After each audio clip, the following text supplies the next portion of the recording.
I have a solution for the W. Shaquille O'Neal, the larger-than-life NBA legend, has never been one to shy away from bold ideas or controversial takes. Shaq has thrown his size 22 shoe into the WNBA's ongoing struggle to gain traction with fans and save the WNBA, because let's face it, WNBA has been gripped with more than bad luck. With the constant drama and theatrics, the WNBA has seen a fair share of controversies, whether it is racism. I think in my 11-year career I've never experienced the racial comments from the Indiana Fever fan base. It's unacceptable bullying allegations, because there was also a stat that came out a few weeks ago that said Caitlin Clark received 177% of the WNBA's flagrant fouls this season, and 80% of those flagrant fouls were committed by the Chicago Sky against Caitlin Clark, or outright cheating in the WNBA last night's WNBA Finals. Game was absolutely rigged, and there is so much proof. What a terrible way to end the WNBA's recent year has been nothing short of a badly written horror movie, and naturally many experts and analysts are worried about its future. This is exactly why Shaw is proposing a master plan to save the WNBA. I have a solution for the WBA. I don't know if you know it, in MS beach volleyball and women's beach volleyball, the net is lowered just a little bit. What lower net is lowered, so the only thing missing from WNBA to the NBA game is the dunk. Shaq's grand plan is to lower the rims. You heard that right. Shaq's master plan to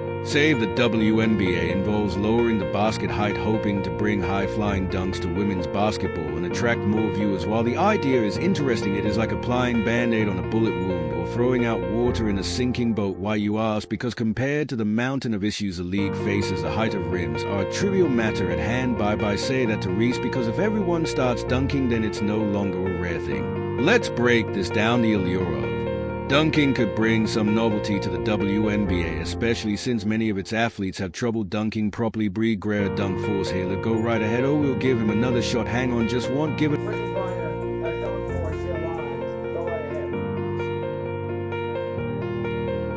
Oh, we'll give it another shot. Hang on, just give it another shot.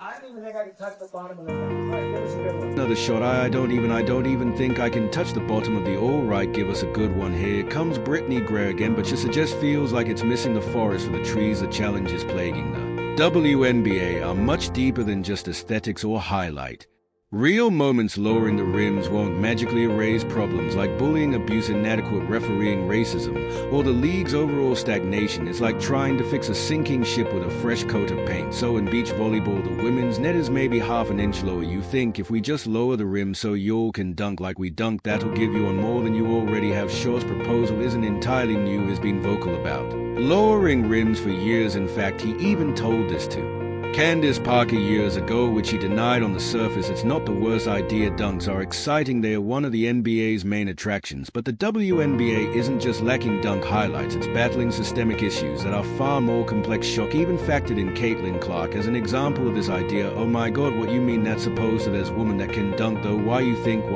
people love Caitlin Clark? Besides her skills, she can shoot threes from logo.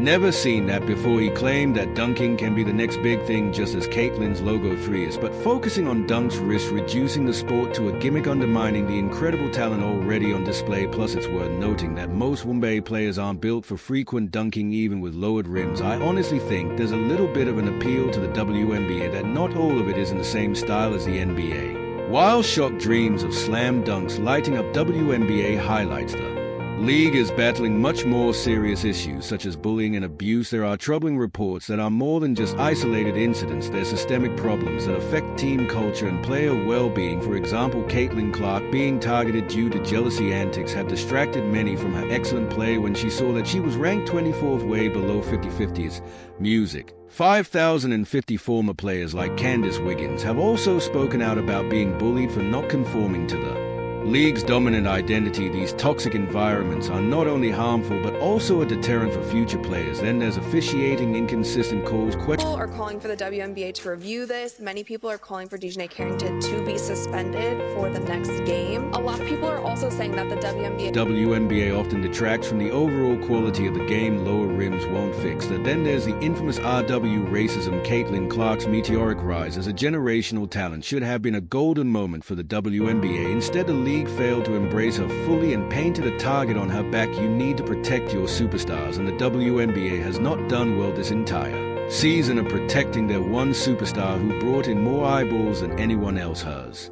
ever done in the league. Instead of celebrating Clark's ability to draw fans and revenue, some within the league have treated her as an outsider. Not only that, the racial tensions and identity politics within the league have created divisions that are hard to ignore. Back as us as black women reminds me a lot of like, you're not really about me. She knows, and she knows how her privilege has gotten her to that point, and also like she's good at basketball. She understands her prize.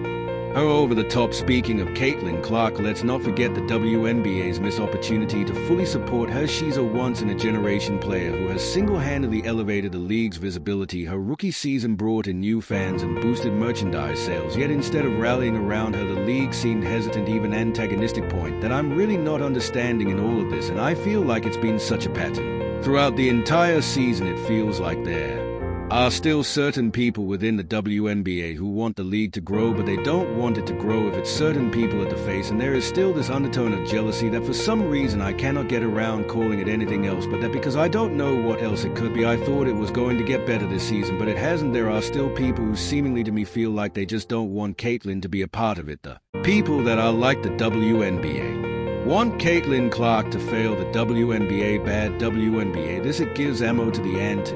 WNBA people. Imagine if the NBA had treated Michael Jordan with the same indifference early in his career. Clark's story is emblematic of the WNBA's inability to recognize and nurture its stars. If the league can't handle a player of her caliber, how can it expect to grow? In fact, many other leagues such as the PMOF have done much more to uplift Clark than WNBA ever could. I honestly just got so triggered by Caitlin Clark's golf debut, and it is no fault of hers that I got upset. It is a fault of the WNBA, because the LPGA just did everything that the WNBA should have been doing this season. They did it all correct in literally one day. Even the pro event, which is a golf league, not a basketball league, recognized the mass appeal as well as the greatness of Caitlin Clark, and this is something which the WNBA has not done to this day. I didn't hear one thing about how her fans are toxic. I didn't hear one thing about there being too much spotlight on Caitlin Clark, and it should have maybe been on the professional golfers that are there. We didn't hear any of that, and those are the types of things that we have been hearing for the entirety of the WNBA season. Last season, there's immediate hesitancy. Is that a word? There's immediate hesitancy about giving Caitlin Clark. The league's failure to capitalize on players like Clark, who could be the face of women's basketball, shows a